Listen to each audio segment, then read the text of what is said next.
Good morning, welcome to the next podcast of Andy Collier-talks cricket memorabilia.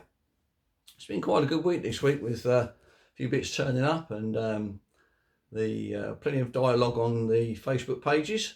I've managed to unhide the Spirit of Cricket Collecting Facebook page, so you can now actually get onto that, which was hidden for some reason, I don't know why.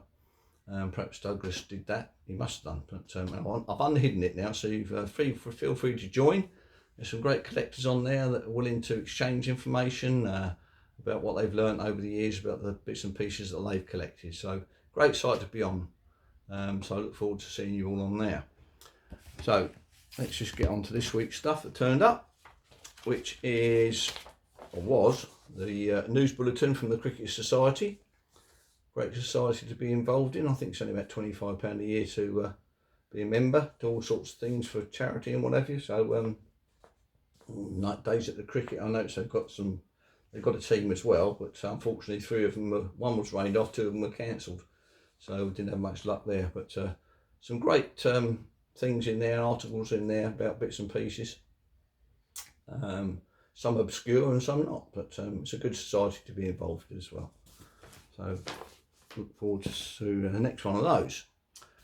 Also, I collected this week from John Mackenzie, who's got quite a few of these books. The Glory and the Dream by Rick Sissons, which is about the 1903-4 tour to Australia, which is the first tour under the auspices. Don't like that word very much. I prefer control of the of MCC. Some fascinating photographs in here, I have to say. Some great information. So well done, Rick. A bit of a task there, I know. When I was flicking through, came to this photograph here, which is a cracking photograph of the boys at Adelaide Botanical Gardens, taken by Terence McGann, and you can see behind me here, and I've actually got a photograph of that here. So I thought, blimey, look out, I might have had a copy there or something, but in fact the McGann signature is slightly different, so there's a few more twists and turns in my one than this one from the Roger Mann collection. So a great photograph and some other great photographs in there as well. So it's a great book to get hold of if you can. Direct from John Mackenzie. I think he's selling them quite well. So I do recommend having a copy of that. And this doesn't break the bank either, so which is nice. Last week I meant to put this on actually last week. So I put this on the Facebook page and some information came back about it. It's called The Cabinet, and it was done on the SS Great Britain, which is the first, or the ship that took the first English cricketers to Australia, 1862. And in here is all the information on the voyage over, all sorts of things they get up to on tour. It's a fascinating book actually, I have to say, and it is available. And I can't remember what second-hand bookshop had some, but perhaps you can get on the Facebook page and find that out from Clive.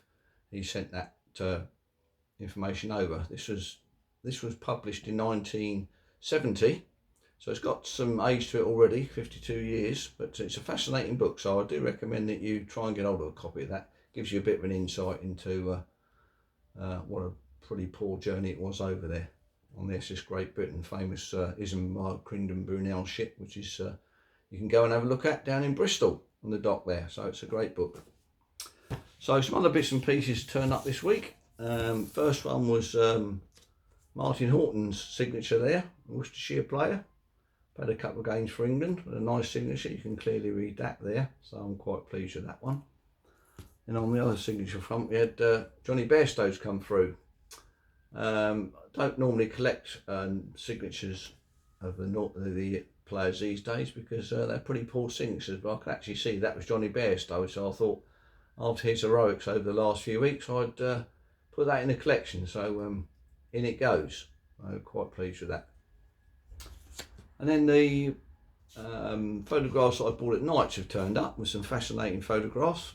This is the Tom Hayward and Jack Hobbs coming out to bat for the Surrey trial match, start of 1905. Now, as we know, Jack Hobbs started playing for Surrey in 1905. So this could well be the first time he ever donned the Surrey cap, which you can just about see on there. It's only got one emblem on. They didn't have the Prince of Wales feathers on until after 1905. So that's quite a nice photograph there of the master and his teacher. Another photograph here. This one is Bobby Abel and a local CF Rayner leading the team out in the same match. And behind their third one on the list there is Davis.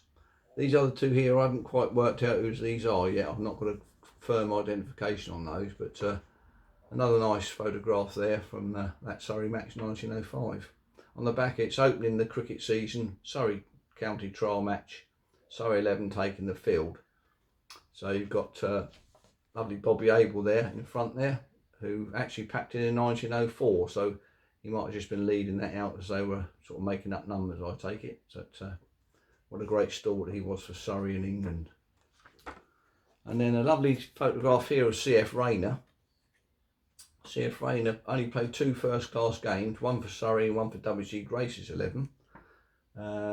He played at the Oval for Surrey v Cambridge, scored 24, and then at Fenners he played for WG Grace's 11 against Cambridge, obviously, and scored 21 and 11. And apparently, according to Clive, he found out some information about him, and he was a Lloyd's banker. That's not a rhyming slang either. Lloyd's banker, made a lot of money and left a lot of money to his wife, and also had a brother who played one first-class match for Europeans against Madras, I believe, is the right game for him. So some fascinating photographs there that turned up from Tim Knight's.